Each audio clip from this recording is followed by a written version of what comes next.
Hello दोस्तों, मैं दिनेश चौधरी आप सभी का स्वागत करता हूं पीएससी बाय डीसी सर हमारे यूट्यूब चैनल पर। कल आप सब लोगों की परीक्षा है। परीक्षा से पहले मैं चाह रहा था कि एक दिन दो दिन आपको दिए जाए ताकि आप खुद अपना रिवीजन कर लें, लेकिन मैं आपके बिना रह नहीं सकता। आप सबसे मुखातिब होना मेरी भी एक आदत बन चुकी है और मुझे लगता है कि बहुत सारे बच्चों को ऐसा लग रहा होगा कि सर ने आज कोई वीडियो नहीं बनाया, इसलिए एक छोटा सा वीडियो बना रहा हूं ताकि आप सब लोगों तक मैं पहुंच सकूं। चलिए, इस वीडियो में मूल रूप से हम क्या करने वाले हैं। मूल रूप से इस वीडियो में हम मध्य प्रदेश में जो स्वतंत्रता आंदोलन की घटनाएं हुई उनको क्रमबद्ध तरीके से साल दर साल के हिसाब से पढ़ने वाले हैं।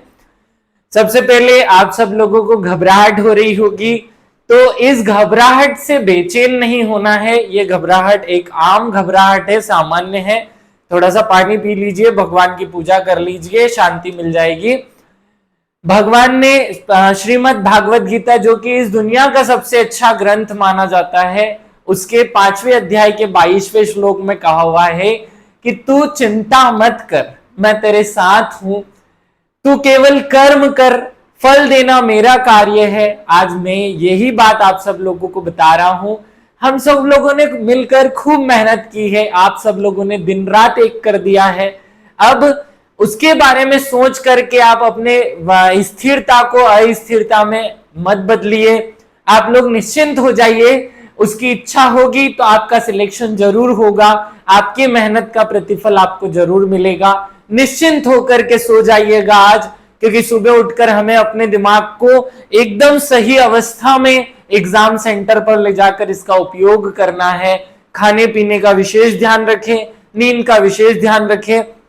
चलिए, इस टॉपिक को फटाफट रीड कर लेते हैं, रिवाइज कर लेते हैं। सबसे पहले हमें पता हो कि हमारे यहाँ जो आंदोलन की शुरुआत होती है वो 1857 की क्रांति से होती है। सबको पता है कि मई महीने में मेरठ और दिल्ली, यहां से मेरठ से वैसे वास्तविक रूप में जो बाद में दिल्ली पहुंच गया, यहां पर 1857 की क्रांति होती है। और मध्य प्रदेश में जो 1857 की क्रांति होती है वो 3 जून को नीमच की छावनी से शुरू होती है। यहां से फिर ग्वालियर पहुंचती है बात, और फिर सागर, फिर महू, ऐसे अलग अलग छावनियों में विद्रोह होने लगता है। मध्य प्रदेश के किन किन लोगों ने, देखिए यहां से जो सबसे महत्वपूर्ण प्रश्न बना है आज तक वो कि किस क्षेत्र का नेतृत्व किसने किया, उसे हम याद कर लेते हैं। शेख रमजान ने सागर से विद्रोह किया था। देखो, अगर कोई आदमी सागर में डूब जाता है तो फिर राम ही जाने कि उसकी जान गई या नहीं गई, तो राम ही जाने कि उसकी जान गई या वो कहां गया। राम के अलावा किसी को नहीं पता होता है कि वो कहां गया, तो राम जाने याद कर लो, सागर में रम जाने याद रख लिया हमने। खरगोश, ये खरगोन को मैं खरगोश लिख रहा हूं।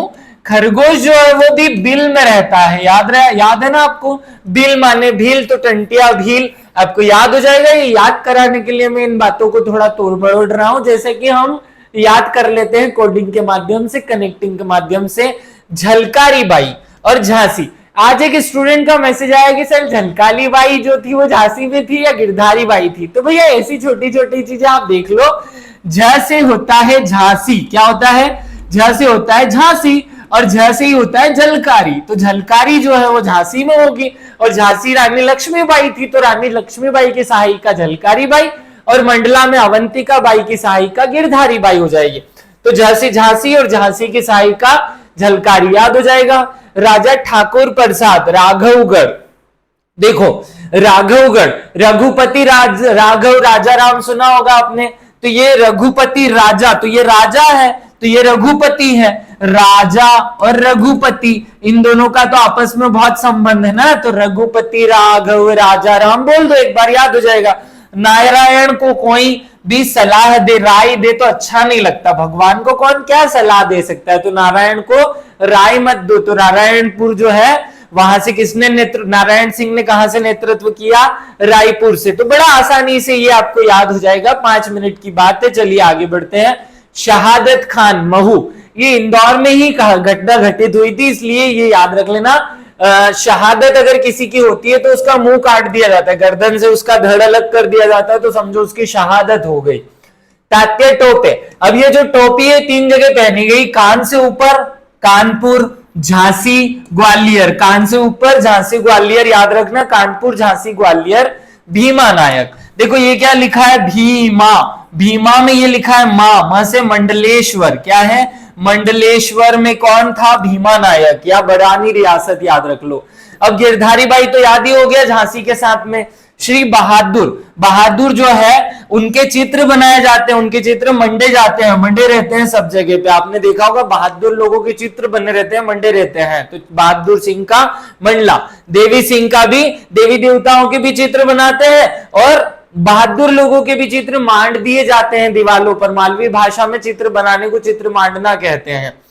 आगे बढ़ते हैं, सुरेंद्र भाई, सुरेंद्र भाई संभलपुर। तो देखो ये सुरेंद्र क्या लिखा है सुरेंद्र, सुरेंद्र में ये स है, सुरेंद्र से संभलपुर, याद रख लेना संभलपुर याद हो जाएगा। डेलन शाह नरसिंहपुर, देखो डेलन शाह, डेलन तो डेली डेली जो है वो नर को खाना चाहिए, डेली डेली चाहिए नर को खाना, सिंह को नहीं चाहिए, सिंह एक बार खा ले 3-4 दिन तक काम चला लेता है। रानी अवंतीबाई रामगढ़, याद करने की जरूरत नहीं है, झांसी की रानी लक्ष्मीबाई झांसी और अवंतीबाई रामगढ़। तो ये 14-15 लोग हमें याद हो जाए। अब इसके बाद 1857 से 1919 तक कांग्रेस की बोलबाला रहेगा। तो कांग्रेस ने क्या क्या किया, कांग्रेस के कौन से अधिवेशन में क्या हुआ, उस पर फोकस कर लेते हैं। चलिए यहां आ जाओ। 1885 में सबको पता है कि जो मुंबई, अब वर्तमान मुंबई है, पुराने वाले बंबई राज्य में, मुंबई में कांग्रेस की स्थापना हुई। 1886 में कलकत्ता का जो अधिवेशन आयोजित किया गया, दूसरा अधिवेशन में मध्य प्रदेश से 3 लोग गए, बाबूराव गए, गंगाधर चिटनीस गए और अब्दुल अजीज गए। तो याद कैसे रखोगे, A for Abdul Aziz, B for Baburao और ABC होना चाहिए था, तो चिटनीस याद हो जाएगा। A for Abdul Aziz, B for Baburao और सी फॉर चिटनीस, याद रख लेना तीनों के नाम। ABC गए थे शुरुआत में। 1891 के नागपुर अधिवेशन, अब क्योंकि देखो नागपुर उस समय मध्य प्रदेश का हिस्सा था। 1956 में हमने अकोला, अमरावती, चांदा, वर्धा, यवतमाल, बुल्ढाना, भांडेर और नागपुर जो है वो महाराष्ट्र को दे दिए थे, इसलिए नागपुर पहले मध्य प्रदेश का हिस्सा था। तो नागपुर अधिवेशन कब होता है, 1891 में। भारतीय राष्ट्रीय कांग्रेस के अंतर्गत मध्य प्रांत, मालवा और मालवा में शिवाजी उत्सव और गणेश उत्सव मनाने की अनुमति मिलती है। ये याद रखना, मध्य प्रदेश में शिवाजी उत्सव और मालवा उत्सव मनाने की या गणेश उत्सव मनाने की शुरुआत कब होती है, 1891 के नागपुर अधिवेशन से इसकी स्वीकृति मिलती है, उसके बाद होती है। 1893 में लाहौर अधिवेशन में हरि सिंह गौर, जो कि सागर के थे, हरि सिंह गौर एक वकील थे, सागर के थे, ये मध्य प्रदेश की तरफ से गए थे। 1906 में माखनलाल चतुर्वेदी, जो कि एक बहुत बड़े अच्छे क्रांतिकारी नेता थे, इन्होंने कर्मवीर नाम का पत्रिका का प्रकाशन करके मध्य प्रदेश में जो आंदोलनकारी गतिविधि उनको बढ़ावा दिया। 1906 में इसी साल कांग्रेस के प्रांतीय अधिवेशन जबलपुर में आयोजित किया गया। प्रांतीय अधिवेशन कहां आयोजित किया गया, जबलपुर में, याद रखना प्रांतीय अधिवेशन जबलपुर में आयोजित किया गया, जिसमें डॉक्टर हरि सिंह गौर, रविशंकर शुक्ल शामिल हुए और इन्हीं ने फिर मध्य प्रदेश में कांग्रेस के सदस्यों की संख्या बढ़ाना शुरू की। 1907 में जब सूरत की फूट हुई थी तो जबलपुर में क्रांतिकारी दल का गठन कर दिया था। याद रखना, जब हमारे यहाँ सूरत की फूट होगी तो सूरत की फूट के समय मध्य प्रदेश में जबलपुर में क्रांतिकारी दल का गठन हो जाएगा, ये भी याद रख लेना।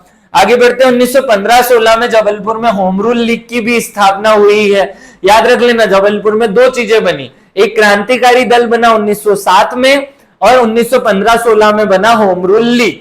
आगे बढ़ते हैं, 1916 में सिवनी में स्वतंत्रता आंदोलन की शुरुआत हुई, ये भी याद रख लेना।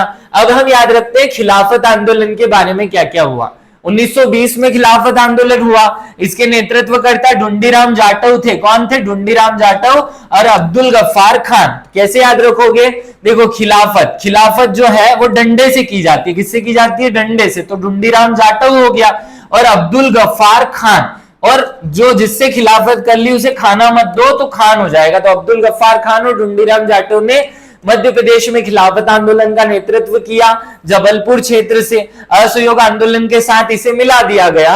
अब हम असहयोग आंदोलन की बात करें, उसके बीच में एक छोटी सी इंपॉर्टेंट बात और याद रख लो, कसाई खाना आंदोलन। 1920 में हुआ था। नेतृत्व किसने किया? माखनलाल चतुर्वेदी ने। सागर के रतोना नाम का जो क्षेत्र है वहां पर अंग्रेजों ने एक कसाई खाना खोल दिया और इसी कसाई खाने को बंद कराने के लिए माखनलाल चतुर्वेदी ने एक आंदोलन किया जिसे कसाई खाना आंदोलन कहते हैं। और इन्होंने इस समाचार कर्मवीर के माध्यम से लोगों को इसके प्रति जागरूक करने का प्रयास किया था। आगे बढ़ो। असहयोग आंदोलन भी 1920 में ही हुआ। इसमें स्वदेशी उद्योग, शिक्षण संस्थानों, अदालतों की स्थापना पर जोर दिया गया।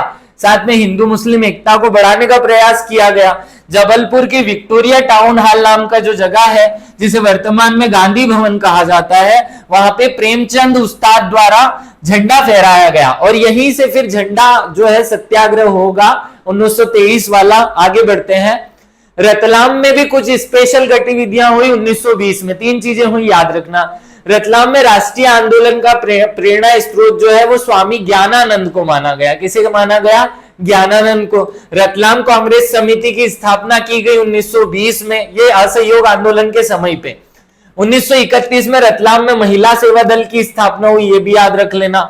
1935 में रतलाम में प्रजामंडल की स्थापना हुई, ये भी याद रख लेना। तो रतलाम में प्रजामंडल 35 में है, भोपाल और हम जबलपुर वाला अलग से पढ़ लेंगे। आगे बढ़ते हैं। झंडा सत्याग्रह होता है उस घटना के बाद। 1920 का जो घटना हुआ उसके बाद झंडा सत्याग्रह पे आते हैं। 1923 में यह घटना घटित होती है। प्रारंभ में राष्ट्रध्वज के खिलाफ अपमानजनक कार्रवाई के कारण जो जबलपुर के टाउन हॉल में एक अंग्रेज अधिकारी थे जिनका नाम था क्या? अंग्रेजों के डिप्टी कमिश्नर, उन्होंने इस झंडे को कुचल दिया था। इस झंडे को कुचल देने के विरोध में बहुत सारे लोगों ने आंदोलन किया और उसमें माखनलाल चतुर्वेदी, पंडित सुंदरलाल, राजेंद्र प्रसाद, सुभद्रा कुमारी चौहान, नाथुराम मोदी, ये सब शामिल थे। और इस झंडे को फहराने के लिए कि हमारे झंडा जो है वो इस टाउन हॉल पर फहराया जाना चाहिए, इसका समर्थन किया गया। बाद में अंग्रेजों ने इस कार्यक्रम को माना। इसमें क्या क्या कार्यक्रम थे? संपूर्ण देश में व्यापक आंदोलन करना, पंडित सुंदरलाल को 6 माह की जेल दे दी गई थी तो उनको जेल से छुड़ाना, जबलपुर के टाउन हॉल में तिरंगा फहराया गया और ब्रिटिश हुकूमत के द्वारा इस दौरान 17,000 लोगों को गिरफ्तार किया गया था। याद रखना, 17,000 लोगों को इस दौरान गिरफ्तार किया गया। झंडा सत्याग्रह, इतना बड़ा विद्रोह हो गया था मध्य प्रदेश में जो कि 1923 में हुआ था। इसका समापन कैसे होता है? सरदार पटेल के द्वारा जब नागपुर में झंडा फहरा दिया जाता है और उसका कोई भी अंग्रेज विरोध नहीं कर पाता है तो फिर ये धीरे धीरे समाप्त होने लगता है। नागपुर में 13 अप्रैल 1923 को हुआ जिसका नेतृत्व भगवान दीन और पूरन चंद्र राका द्वारा किया गया था और सरदार पटेल ने वहां झंडा फहराया था। जबलपुर में भी झंडा फहराया जाएगा मार्च 1923 में, जिसमें सरोजनी नायडू प्रमुख रूप से भाग लेगी। मौलाना आजाद, काशी प्रसाद पांडे और कंछेदीलाल जो है वो जबलपुर के टाउन हॉल पर झंडा फहराएंगे और झंडा जब हम फहरा देते हैं तो फिर ये आंदोलन समाप्त हो जाता है। 1923 की ये पूरी घटना है, याद रखना। झंडा सत्याग्रह 1923, जबलपुर का टाउन हॉल। अब आएगा सविनय अवज्ञा आंदोलन। 1930 में सविनय अवज्ञा आंदोलन पूरे देश में होता है और इसको आंदोलन को मध्य प्रदेश में 2-3 अलग अलग जगह पर अलग अलग नामों से उस स्थान के नाम से जाना जाता है। इसका प्रसार हुआ और अनेक प्रकार से ब्रिटिश शासन की अवज्ञा करने की कोशिश की गई। अब कैसे कैसे अवज्ञा हुई? पहला हुआ जंगल सत्याग्रह या घोड़ा डोंगरी जंगल सत्याग्रह। ये दोनों एक ही है, जंगल सत्याग्रह, घोड़ा डोंगरी जंगल सत्याग्रह। 1930 में गांधी जी ने आह्वान किया कि भैया अंग्रेजों को किसी भी तरीके से समर्थन नहीं करना है, इनकी अवज्ञा करनी है। तो 1930 में सविनय अवज्ञा आंदोलन की प्रेरणा से आदिवासियों द्वारा ब्रिटिश हुकूमत की अवज्ञा की गई और सरकारी भूमि पर घास काट ली गई। इसका नेतृत्व किया गंजन सिंह कोरकू ने। ये नाम बहुत फेमस है और बार बार एग्जाम में आता है। साथ में सेठ गोविंद दास भी याद रख लेना, माखनलाल चतुर्वेदी याद रखना, रविशंकर याद रखना, द्वारका प्रसाद मिश्र याद रखना, विष्णु भगवत दयाल याद रखना है, विष्णु दयाल भार्गव याद रखना। सबसे इंपॉर्टेंट व्यक्ति विष्णु दयाल भार्गव ही रहे यहाँ पर, क्योंकि इनको गिरफ्तार करके इन पर राजद्रोह का मुकदमा घोड़ा डोंगरी में चलाया गया था। तो दो नाम विशेष हैं, एक गंजन सिंह कुरकू और एक विष्णु दयाल भार्गव। इन पर राजद्रोह का मुकदमा जो है वो चलाया जाता है। आगे टूरिया जंगल सत्याग्रह या सिवनी सत्याग्रह, ये है 1930 के उसी असहयोग आंदोलन का एक और हिस्सा जो मध्य प्रदेश के सिवनी जिले में होता है। इसे हम टूरिया जंगल सत्याग्रह या सिवनी सत्याग्रह कहते हैं। ये भी 1930 में होगा। सिवनी जिले में सविनय अवज्ञा आंदोलन की प्रेरणा से दुर्गा शंकर मेहता के नेतृत्व में लोग सरकारी भूमि पर घास काट लेंगे। जो कि क्या कहलाएगा, सिवनी जंगल सत्याग्रह। यहां पे अंग्रेज गोली चलाकर दबाने की कोशिश करेंगे। अब इसी की तीसरी कड़ी होती है नमक सत्याग्रह, ये जबलपुर में होता है। 3 आंदोलन हो गए, एक घोड़ा डोंगरी बैतूल हो गया, एक सिवनी का टूरिया जंगल सत्याग्रह हो गया और एक जबलपुर का नमक सत्याग्रह हो गया। 6 अप्रैल 1930 को जबलपुर में होता है। द्वारका प्रसाद मिश्र और सोहेट गोविंद दास इसका नेतृत्व करते हैं। 1938 में भी खंडवा, 1930 में खंडवा में, सीहोर में, जबलपुर में, रायपुर में भी यही आंदोलन या नमक कानून तोड़ करके नमक कानून या सविनय अवज्ञा आंदोलन को आगे बढ़ाया जाता है। और आगे बढ़ते हैं, चरण पादुका नरसंवार। ये देखो 1930 तक की घटनाएं हो गई। अब 1931 में होता है चरण पादुका नरसंवार, जिसे क्या कहते हैं, हम इसे मध्य प्रदेश का जलियांवाला बाग कहते हैं। अब याद रखना, मध्य प्रदेश का जलियांवाला बाग पूछे तो चरण पादुका नरसंवार है, जबकि भोपाल का जलियांवाला बाग पूछे तो भोपाल का जो जलियांवाला बाग है वो 1947 में होगा। आगे हम देखेंगे उसी पे। ये दोनों अलग अलग बातें हैं भैया। मध्य प्रदेश का जलियांवाला बाग हत्याकांड है, चरण पादुका नरसंवार क्या हुआ था इसमें, 14 जनवरी 1931 को मध्य प्रदेश के जलियांवाला बाग हत्याकांड, मतलब मकर संक्रांति के दिन छतरपुर जिले में, कहां पर, छतरपुर जिले में उर्मिल नदी के किनारे एक शांति सभा हो रही थी। चरण पादुका गांव में आम सभा चल रही थी, जिसमें ब्रिटिश जो अंग्रेज है, फिशर नाम का अधिकारी, ये फिशर द्वारा गोली चलाने का आदेश दे दिया जाता है। अब याद रखना, मध्य प्रदेश का जनरल डायर किसे कहा जाता है, फिशर को कहा जाता है। यह एक पॉइंट विशेष रूप से याद नोट कर लेना। और जब ये घटना होती है तो बहुत सारे लोग मारे जाते हैं, 21 लोग मर जाते हैं। इसका परिणाम होता है कि 21 लोगों की मृत्यु हो जाती है, 26 लोग घायल हो जाते हैं। सुंदरलाल बोहरा जो है वो और छील कुर्मी, ये लोग प्रमुख रूप से शहीद होते हैं। नरसंवार के विरोध स्वरूप 1939 में बुंदेलखंड कांग्रेस समिति का गठन होता है। किसका, बुंदेलखंड कांग्रेस समिति का गठन होता है। ये याद रख लेना, क्वेश्चन पूछा जा चुका है। बुंदेलखंड कांग्रेस समिति का गठन कब हुआ था, 1939 में हुआ था। आगे बढ़ते हैं, पंजाब मेल हत्याकांड हो जाता है इसी साल 1931 में। 1931 में 23-24 जुलाई 1931 को देवनारायण तिवारी, 3 लोग हैं इसमें, देवनारायण, दलपत राव और यशवंत सिंह। कैसे याद रखोगे, देखो पंजाब मेल कांड में ये बोला कि ये दे, ये क्या बोले हमारे क्रांतिकारी कि ये हमें दे, अंग्रेजों को बोला कि ये दे। तो ये से यशवंत राव, द से दलपत राव और द से देवनारायण तिवारी, 3 लोग इसमें भाग लेते हैं। इनके द्वारा खंडवा रेलवे स्टेशन पर जो अंग्रेजों के अंग्रेज एक अधिकारी होता है, वो कुछ सामान या खजाना लेकर जाते होते हैं, तो उनको गोली मार दी जाती है। इसको हेक्सले को, अंग्रेज अधिकारी हेक्सले की हत्या कर दी जाती है। परिणाम स्वरूप यशवंत सिंह को और देवनारायण तिवारी को तो फांसी दे दी जाती है, और ये जो तीसरे बच्चे दलपत राव, इनको काला पानी की सजा दे दी जाती है। ये घटना याद रखना, पंजाब मेल कांड कहलाता है। भोपाल राज्य में हिंद महासभा का गठन होता है 1934 में, इसका गठन होता है। क्या होता है, हिंद महासभा का गठन भोपाल राज्य में कब हुआ, 1934 में। और किसके नेतृत्व में, मास्टर लाल सिंह के नेतृत्व में और उद्धव राव मेहता के नेतृत्व में। ये समाज सेवा करने वाला एक संगठन था, जो बाद में क्रांतिकारी गतिविधियों में भी कुछ मात्रा में शामिल रहा। प्रजामंडल आंदोलन भी होता है। प्रजामंडल हमने देख लिया रतलाम में कब बना था। अब हम प्रजामंडल की बात करते हैं। प्रजामंडल की स्थापना गांधी जी के रचनात्मक कार्यों को बढ़ावा देने के लिए जगह जगह पर की गई। भोपाल में 1938 में और झाबुआ में 1934 में की जाती है। ये शराबबंदी, हरिजनों के उद्धार, महिलाओं को प्रेरित करने, ऐसे बहुत सारी चीजों से जुड़ा हुआ रहता है। आगे बढ़ते हैं, सोहावल या सोहावल का नरसंहार, जिसे मांजन गोलीकांड भी कहा जाता है, ये 1938 में होता है, 19 जुलाई 1938 को। कैसे, देखो ये सब घटनाएं क्रम से हो रही है। याद रखना, मांजन गोलीकांड सबसे आखिरी की घटना है। इसके बाद केवल भोपाल में जो जलियांवाला बाग हत्याकांड होगा वो होगा, उसके बीच में कुछ नहीं। सतना जिले में ये मांजन क्षेत्र कहां है, मांजन क्षेत्र जो है सतना जिले के बीरसिंहपुर में है। बीरसिंहपुर में के समीप हिनोता गांव, ये जो पन्ना और हिनोता जो खदाने हैं, वहां हिनोता खदान के पास में है। सोहावल रियासत में ब्रिटिश शासन के विरोध में लाल बुद्ध प्रताप सिंह, कौन, लाल बुद्ध प्रताप सिंह के नेतृत्व में सभा आयोजित की जाती है और ब्रिटिश सैनिकों द्वारा उस सभा पर गोलीबारी कर दी जाती है।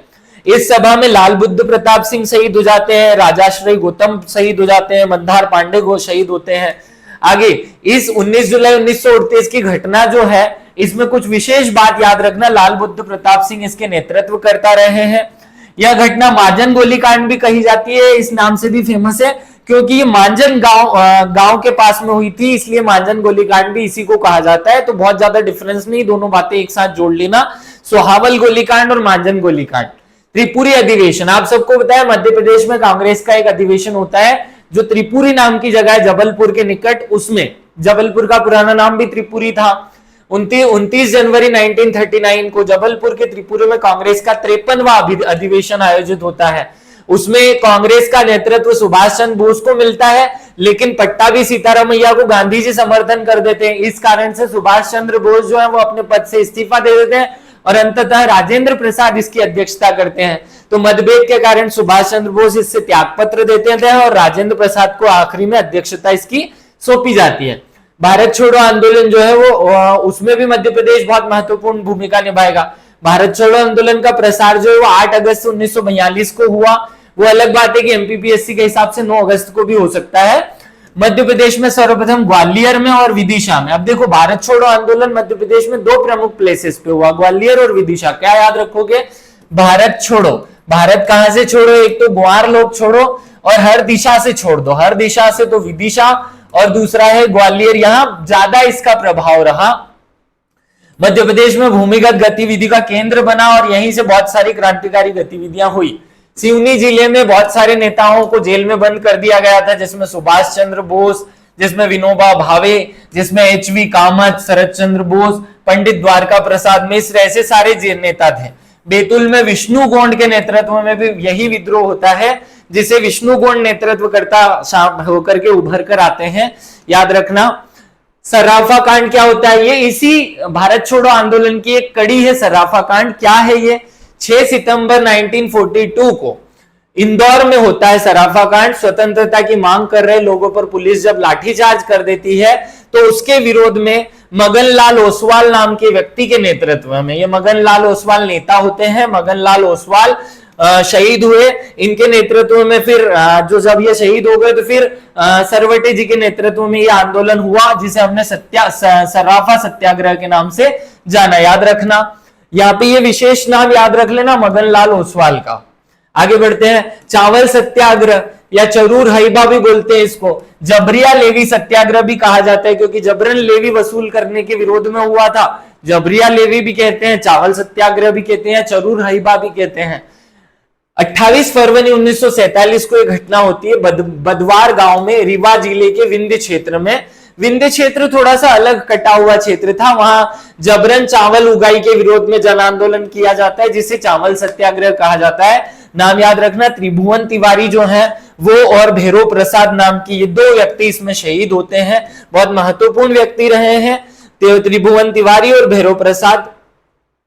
भोपाल का जलियांवाला हत्याकांड। अब देखो, मध्य प्रदेश का जलियांवाला बाग हत्याकांड अलग है और भोपाल का जलियांवाला बाग हत्याकांड अलग है। अब ये क्या है? 14 जनवरी 1949 को, मैंने 1947 बोल दिया था, उसे सुधार लेना। 1949 को रायसेन के भरोसा गांव में, कहा के? रायसेन के भरोसा गांव, भरोसा कर लो तो याद रह जाएगा। भरोसा गांव में नर्मदा नदी के तट पर, वो कौन सा? उर्मिल नदी के तट पर, छतरपुर में था। ये नर्मदा नदी के तट पर, कहां पर है? नर्मदा तटी के तट पर रायसेन में। भोपाल रियासत की जो नवाबी सेना है वो क्रांतिकारियों के मध्य संघर्ष होता है, जिसमें बैजनाथ गुप्त, छोटे लाल, मंगल सिंह, विशाल सिंह और वीरधन सिंह को गोली मारकर हत्या कर दी जाती है। इसे भोपाल का जलियांवाला बाग हत्याकांड कहते हैं। दोनों घटनाएं अलग अलग है, कंफ्यूज मत होना। एक पहले हो जाती है 1930 के समय और एक होती है 1931 में और एक 1949 में होती है। आगे कुछ छोटी छोटी सी महत्वपूर्ण बातें और बतानी थी, लेकिन मूल रूप से जो हमारा मेन कंसर्न था कि मध्य प्रदेश में जो आंदोलन हुआ है, मध्य प्रदेश में का जो योगदान रहा स्वतंत्रता आंदोलन में, वो पूर्ण होता है। यहाँ से जनजातीय व्यक्तित्व और जो मध्य प्रदेश के प्रमुख नेता है वो पढ़ने होते हैं, लेकिन वो हम अलग अलग लेक्चर्स में पढ़ चुके हैं। अभी आप सब लोगों से विदा लेता हूं। सब लोग विशेष रूप से याद रखें श्री कृष्ण भगवान ने क्या कहा है। श्री कृष्ण ने कहा है कि तू केवल कर्म कर, फल की चिंता मत कर। तो ये जो चिंता हो रही है, घबराहट हो रही है, इसे छोड़ दो, इसे उसके ऊपर छोड़ दो जिसने तुम्हें बनाया है, जिसने तुम्हें इतनी क्षमता दी कि तुम पीएससी की तैयारी कर सको। जय हिंद, जय भारत। विदा लेता हूं।